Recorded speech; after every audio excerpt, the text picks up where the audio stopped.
अस्सलाम वालेकुम, मेरा नाम हसीब ताज है। मैं एक स्ट्रक्चरल इंजीनियर हूँ और इस टाइम अर्बन ड्वेलिंग की साइट के ऊपर डॉक्टर इरफान के साथ हूँ। डॉक्टर इरफान की स्पेशलिटी जियो टेक्निकल इंजीनियरिंग है और जैसा कि आप देख सकते हैं कि अर्बन ड्वेलिंग के ऊपर एक टेस्ट हो रहा है। मैं चाहूँगा कि डॉक्टर साहब को रिक्वेस्ट करूं कि हमें ये सोच के कि हमारी इस वीडियो की टारगेट ऑडियंस सिविल इंजीनियर्स हैं, जियो टेक्निकल इंजीनियर्स हैं, सिंपल करके बताएं कि ये जो पायलट टेस्ट है ये क्यों किया जाता है और कैसे किया जाता है और हम यहाँ पे क्या कर रहे हैं। सो बेसिकली जब भी हमने किसी बिल्डिंग को डिजाइन करना होता है जिसके अंदर हमें वी आर एक्सपेक्टिंग पाइल्स, तो उस पाइल्स का बिहेवियर चेक करने के लिए हम पहले टेस्ट पाइल्स कास्ट करते हैं और वो टेस्ट पाइल्स या इंडेक्स पाइल्स जो हम कास्ट करते हैं उनके ऊपर जो भी मैं एक्सपेक्ट कर रहा हूं कि मेरे स्ट्रक्चर से जो लोड उस पाइल के ऊपर, किसी सिंगल पाइल के ऊपर लोड आएगा, उसको हकीकतन एक टेस्ट पाइल के ऊपर उतना लोड डालकर, बल्कि उससे 2 से 3 गुना ज्यादा लोड डालकर चेक किया जाता है कि आया वो पाइल बिहेव कैसा कर रही है। इसको पाइल लोड टेस्ट कहा जाता है और इसी तरह का एक टेस्ट है जो कि हम यहाँ पर कर रहे हैं इस अर्बन ड्वेलिंग की साइट पर। और हमारा जो डिजाइन लोड है जो हम एक्सपेक्ट कर रहे हैं कि इस बिल्डिंग से एक सिंगल पाइल के ऊपर तकरीबन 300 टन लोड हम लोगों ने प्लान किया और उसके लिए जो हम ये टेस्ट पाइल कास्ट की है, इस टेस्ट पाइल के ऊपर हमने इस वक्त 1000 टन का हमने लोड डाला है और वो हम इसको इस वक्त टेस्ट कर रहे हैं। कुछ डिफरेंट इसमें ऐसा है कि compare to the traditional load test which are being done in Pakistan, the difference is कि हमने इस टेस्ट पाइल के अंदर इंटरनेशनल प्रैक्टिसेस के मुताबिक सेंसर्स इंस्टॉल किए हैं और we call it an instrumented pile load test. और इसका फायदा ये है कि जब आप पाइल के ऊपर लोड लगा रहे हैं तो कन्वेंशनली जो पाकिस्तान में नॉर्मल प्रैक्टिस है उसमें हम लोड लगाने के साथ सिर्फ पाइल के हेड के ऊपर उसकी सेटलमेंट को देख रहे होते हैं। लेकिन हमारे लिए जो एक चीज बहुत ज्यादा इंटरेस्ट की होती है जियो टेक्निकल इंजीनियर्स के,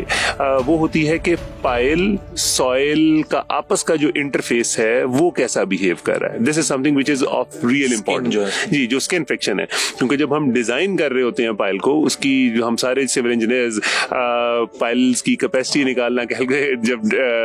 सीखते हैं तो उसमें वही स्किन फ्रिक्शन निकालते हैं, वो यूनिट स्किन फ्रिक्शन जो कि थ्योरेटिकल फार्मूला से निकालते हैं। और अगर हम 3 डिफरेंट अप्रोचेस यूज कर रहे हैं तो 3 डिफरेंट आंसर आ रहे होते हैं हमारे पास। तो आपने इस प्रोजेक्ट के लिए, किसी भी इतने इंपॉर्टेंट प्रोजेक्ट के लिए, वो 3 डिफरेंट आंसर्स में से कौन सा इस्तेमाल करना है is something that can be subject to debate ना। तो हम ये सेंसर्स लगाने से फायदा ये होता है कि हम हकीकतन जो स्किन फ्रिक्शन इस प्रोजेक्ट साइट पर पाइल और सॉइल के दरमियान में मोबिलाइज हो रही है उसको मेजर कर सकते हैं। और वो करने के लिए जैसे ग्लोबल नॉर्म जो कि यूज किया जाता है और वही ग्लोबल नॉर्म के मुताबिक ये सेंसर्स हमने इसमें इंस्टॉल किए हैं और ये एक इंस्ट्रूमेंटेड पाइल लोड टेस्ट है जो हम परफॉर्म कर रहे हैं। एक सवाल अभी भी मेरे दिमाग में है डॉक्टर साहब कि कुछ लोग पाइल लोड टेस्ट नहीं करते और कुछ लोग समझते हैं कि ये करना चाहिए। ये maybe it has something to do with the financial side as well, लेकिन आपके ख्याल से कब वो टाइम आता है जिस टाइम आप ये कहते हैं कि यार अब थ्योरेटिकल से हट के अभी हमें पाइलट टेस्ट करना है? वो क्या प्रोजेक्ट के साइज के ऊपर होता है, जमीन की कंडीशन? रफली आप मुझे एक वैसे आइडिया दें कि आप क्या समझते हैं कि क्या चीज क्यों इतना इंपॉर्टेंट है पाइलट टेस्ट करना और कब होना चाहिए? देखिए,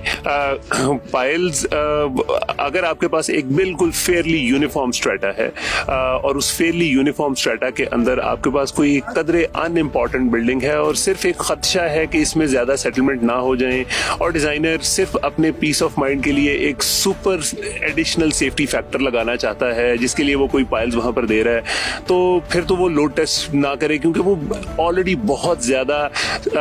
हाई सेफ्टी फैक्टर्स पर जा रहा है। सो पाइल लोड टेस्ट 2 काम करता है और अगर अच्छी तरह से कंडक्ट किया हो तो फिर ये 2 काम होते हैं। एक तो ये कि ये हमें जब एक्चुअल बिहेवियर के बारे में बता देता है, तो उस एक्चुअल बिहेवियर के बारे में पता होने के साथ साथ हमें दूसरा बेनिफिट ये होता है कि वी कैन इकोनॉमाइज थिंग्स। अगर आपने पाइल लोड टेस्ट नहीं किया, obviously there is some cost involve to it, but अगर आपने पाइल लोड टेस्ट नहीं किया तो आपको एक्चुअल में नहीं पता कि वो जो अभी मैंने आपको एग्जांपल दी कि आप 3 डिफरेंट फार्मूलाज लगाते हैं और आपके पास 3 डिफरेंट आंसर्स आते हैं। एक में कैपेसिटी बहुत ज्यादा हो सकती है और और एक में बहुत कम हो सकती है, तो हकीकतन ये पायल, हाँ, तो आप सबसे कम लेंगे, जिसका मतलब है कि आप बहुत कंजर्वेटिव डिजाइन करेंगे और आप हो सकता है इस पायल लोड टेस्ट पे जो कॉस्ट सेव कर रहे हैं उससे कई गुना ज्यादा कॉस्ट आप ऐसे लगा रहे हो। तो बेसिकली दिस इज समथिंग, और इसके अंदर इनफैक्ट आप अगर कोड्स को देखें तो कोड्स के अंदर भी आपके पास जो सेफ्टी फैक्टर्स आपने सेलेक्ट करने हैं, वो सेफ्टी फैक्टर्स के ऊपर प्रोविजंस आर गिवन कि अगर आप पायल लोड टेस्ट परफॉर्म कर लेते हैं तो you can reduce the safety factors, and if the ground variability is not that much तो you can then again change those things. तो that's the difference basically. Thank you doctor साहब, thank you. आपके पास अगर कोई और सवाल हो इससे रिलेटेड या आप साइड पे आना चाहें तो मैं आपको इनवाइट करूंगा कि आप आएं। अगर आप सिविल इंजीनियर हैं, जियो टेक्निकल इंजीनियर हैं, तो आपको काफी मजा आएगा। थैंक्स अ लॉट डॉक्टर साहब, और thanks a lot for your time.